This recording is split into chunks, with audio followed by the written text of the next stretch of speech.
بسم اللہ الرحمن الرحیم۔ السلام علیکم ورحمۃ اللہ وبرکاتہ۔ روزانہ وظائف سننے کے لیے ہمارے چینل کو سبسکرائب کریں۔ میرے عزیز بہن اور بھائیوں، ہم امید کرتے ہیں کہ آپ سب دوست و احباب خیر و عافیت سے ہوں گے، اور اللہ پاک سے دعا ہے کہ اللہ پاک آپ تمام دوستوں کو خوش اور سلامت رکھے۔ جو احباب بے روزگار ہیں، مالی تنگی کی وجہ سے پریشان ہیں، اللہ کریم سے دعا ہے کہ اللہ کریم غیب کے خزانوں سے انہیں مالا مال فرما دے۔ ناظرین، ایک شخص نے رات کو یہ ایک آیت 70 بار پڑھا تو اس کے ساتھ کیا معجزہ ہوا، یہ جان کر آپ بھی پڑھنے پر مجبور ہو جاؤ گے۔ محترم، آج کا وظیفہ جو آپ کے لیے میں لے کر حاضر ہوا ہوں، بہت ہی لاجواب اور باکمال وظیفہ، اور یہ وظیفہ سورۃ الرحمن کی ایک آیت مبارکہ کا بہت ہی پیاری سی آیت کا وظیفہ ہے، جس کا تذکرہ مولا کریم نے اس سورت میں بار بار تکرار کے ساتھ فرمایا اور بار بار اس کا ذکر کیا۔ اس آیت کے وسیلے سے اللہ رب العزت سے جو آپ مانگو گے، اللہ رب العزت آپ کو عطا کرے گا۔ لیکن دوستو، یقین کامل کے ساتھ اس وظیفے کو پڑھنا بہت ضروری ہے۔ اللہ پاک سے مانگے، جو بھی مسئلہ ہو، پریشانی ہو، کوئی حاجت ہو، کوئی درد ہو، کوئی مشکل ہو، تو یہ وظیفہ لازمی پڑھ لے اور اللہ سے دعا مانگے۔ یہ بات یاد رکھے کہ ایک مسلمان کو چاہیے کہ ہمیشہ اللہ تعالیٰ کے سامنے اپنے ہاتھوں کو پھیلائے اور اللہ تعالیٰ سے مانگے۔ اللہ پاک ہر وقت اسی انتظار میں ہوتا ہے کہ کب اس کا بندہ سوال کرے گا، اس سے دعا مانگے گا، اور اللہ پاک فرماتے ہیں کہ مجھ سے دعا مانگو، میں قبول کرتا ہوں۔ اور بندہ جب اپنے رب سے مانگتا ہے تو اللہ کریم اس کو ضرور عطا فرماتا ہے۔ لیکن یہی بندہ جب اپنی پریشانیوں کا ذکر اللہ کے علاوہ کسی اور سے کرتا ہے تو پھر اللہ تعالیٰ اس پر فقر بیچتا ہے، اس کو محتاج بنا دیتا ہے اور اس کو اسی کے حوالے کر دیتا ہے جس کے سامنے یہ اپنے دکھ درد بیان کرتا ہے۔ اسی لیے ہمیں چاہیے کہ صرف اور صرف اللہ تعالیٰ سے ہی مانگے، اور کبھی بھی اللہ کے علاوہ کسی سے سوال نہ کرے، اور نہ ہی کسی کے سامنے اپنی پریشانی کو بیان کرے، بلکہ ہمیں چاہیے کہ ہم اپنی پریشانیوں میں اللہ کی طرف رجوع کریں، ہم اپنی پریشانی کا حل تلاش کریں۔ اور جو وظیفہ میں آپ کے لیے لے کر آیا ہوں، یہ وظیفہ قرآن پاک کی آیت مبارکہ کا ایک ایسا وظیفہ جس سے آپ کی ہر پریشانی اللہ کے حکم سے ختم ہو جائے گی۔ جس مسئلے کے لیے آپ یہ وظیفہ کریں گے، وہ مسئلہ انشاءاللہ حل ہوگا۔ یہ آیت بہت ہی خاص اور بابرکت والا آیت ہے۔ اس کو بھی میں نے یہ وظیفہ بتایا ہے، اس کو ایسا ہی فائدہ ہوا کہ اس نے اس وظیفے کو زندگی کا معمول بنا ڈالا۔ اس وظیفے سے ہماری ایک بہن کو کیا فائدہ ہوا، یہ بھی میں آپ دوستوں کو آج کی اس ویڈیو میں بتاؤں گا، جس کو سن کر انشاءاللہ آپ کا یقین مزید پختہ ہو جائے گا۔ معزز سامعین، اس آیت مبارکہ کا وظیفہ آپ نے کیسے اور کس وقت پڑھنا ہے، اس کے حوالے سے جاننے کے لیے آپ دوست ویڈیو آخر تک ضرور دیکھے گا، تاکہ آپ سے کوئی اہم بات مس نہ ہو جائے اور وظیفہ کرتے وقت کوئی مشکل کا سامنا کرنا نہ پڑے۔ معزز سامعین، اللہ تعالیٰ کی عظیم کلام میں بڑی طاقت ہے۔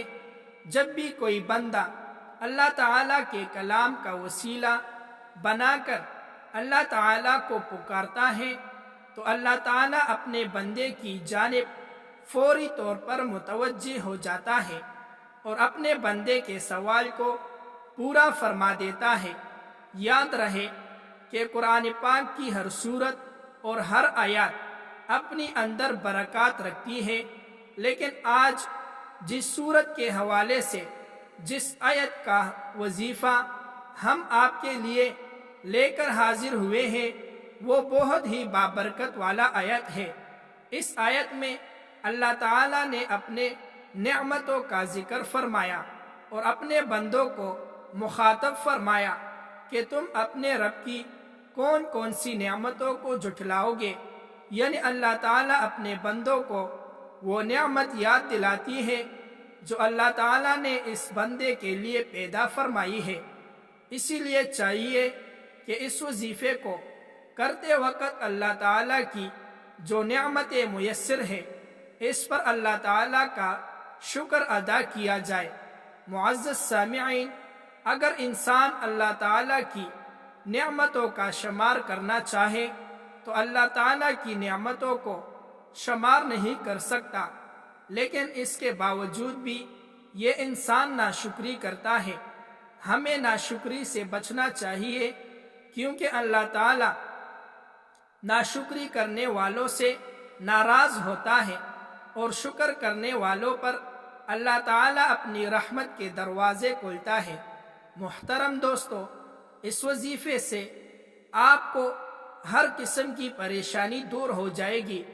اس سے پہلے کہ ہم آپ کو اس وظیفے کا طریقہ بتائیں، ہم آپ کو ایک بہن کا میسج سناتے ہیں جو انہوں نے ہمیں واٹس ایپ کیا، جس میں ہماری بہن نے اس وظیفے سے حاصل ہونے والے فوائد کے بارے میں بتایا تھا، اور آپ ان کی زبان کا ملاحظہ فرمائیں۔ وہ بہن لکھتی ہے، شادی شدہ زندگی میں فقر و فاقہ، تنگ دستی، جھگڑے گالم گلوچ اور گھر سے نکلنے کی دھمکی دی جاتی تھی مجھے کہ گھر سے نکالا گیا، طلاق کی دھمکی دی گئی، 18 سال گزار دیے۔ اس کے علاوہ میرے شوہر گزشتہ 18 سال سے ہی بیمار ہے۔ حال یہ ہے کہ ساری کمائی ہسپتالوں، بیماریوں پر خرچ ہو جاتی ہے، اور میں خود بھی بیمار ہو گئی اور گھر کا کام کاج تک نہیں کر سکتی تھی، اور اپنی پریشانیاں لکھ کر آپ کو واٹس ایپ پر میسج کے طور پر سینڈ کیا۔ آج 1 سال ہو گیا۔ آپ نے مجھے اس وقت رات کو سونے سے پہلے ایک عمل بتایا تھا۔ میں نے آپ کے بتائے ہوئے طریقے پر وظیفے کو جاری رکھا۔ الحمدللہ آج میں پرسکون ہوں۔ میرے شوہر کی بیماری بھی اب تقریباً ختم ہو چکی ہے، ہسپتالوں سے بھی جان چھوٹ گئی۔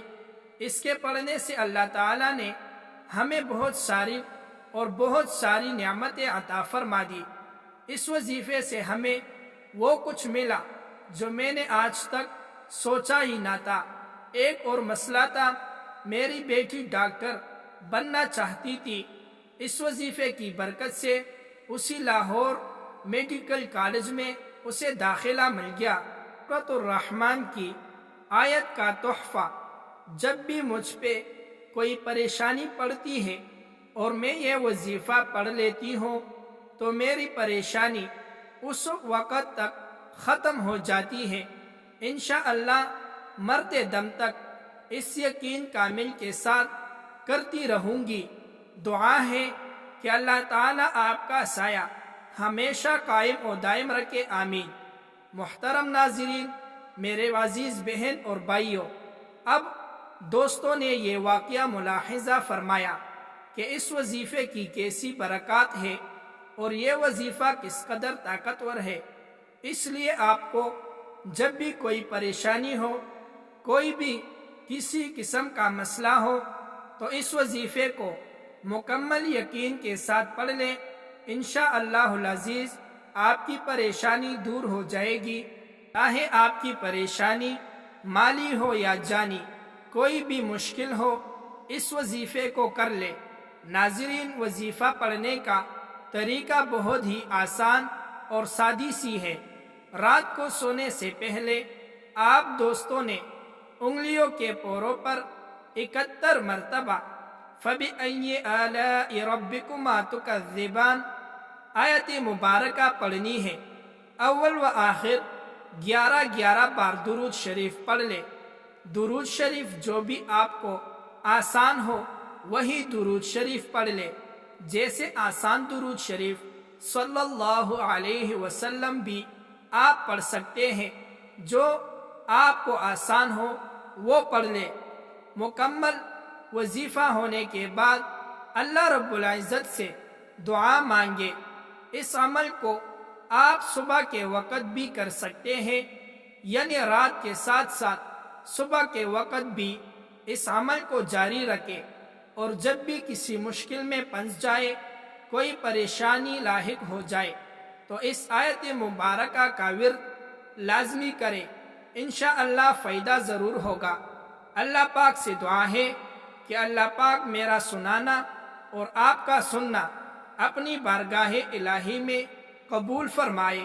عزیز سامعین، وظیفہ کرنے کے بعد اگر آپ کو پیسوں کی ضرورت ہو تو رب کریم سے پورے یقین کامل کے ساتھ مانگو، جتنا مانگ سکتے ہو مانگو، کیونکہ اللہ تعالیٰ کے خزانوں میں کسی قسم کی کمی نہیں آتی، اور ماہ رمضان تو رب کریم کے خزانوں سے حصولی کا مہینہ ہے۔ رسول اللہ صلی اللہ علیہ وسلم فرماتے تھے کہ اس مہینے میں جب روزہ دار رب کریم سے جو بھی دعا مانگتا ہے، اللہ تبارک و تعالی اس کا کوئی بھی دعا رد نہیں کرتا۔ جزاک اللہ خیرہ۔